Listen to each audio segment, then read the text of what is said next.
पाकिस्तानने सामन्यावर बहिष्कार टाकला असला तरी भारतीय संघ श्रीलंकेला जाणार हा रिपोर्ट. एका रिपोर्टनुसार पाकिस्तानने सामन्यावर बहिष्कार टाकण्याचा निर्णय घेतला असला तरी भारतीय संघ 15 फेब्रुवारीला श्रीलंकेला जाईल आणि आयसीसीच्या सर्व प्रोटोकॉलचे पालन करेल. रिपोर्टमध्ये असेही नमूद करण्यात आले आहे की टीम इंडिया वेळापत्रकानुसार सराव करेल, पत्रकार परिषदा घेईल आणि वेळेवर स्टेडियमवर पोहोचेल. त्यानंतर मॅच रेफरीकडून सामना रद्द होण्याची प्रतीक्षा केली जाईल.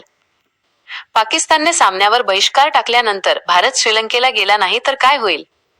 पाकिस्तानने टी20 वर्ल्ड कपमधील सामन्यावर बहिष्कार टाकण्याचा निर्णय घेतला असला तरी भारताला श्रीलंकेत जावे लागेल.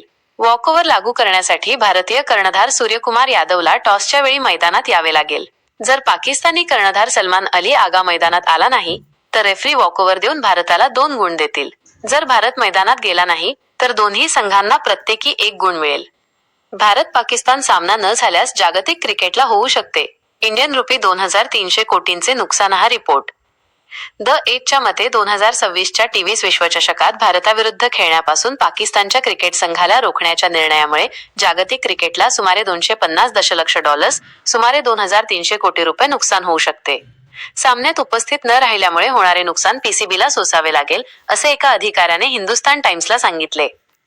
पाकिस्तानच्या मॅच बॉयकॉट प्रकरणावर बीसीसीआयचे उपाध्यक्ष राजीव शुक्ला काय म्हणाले?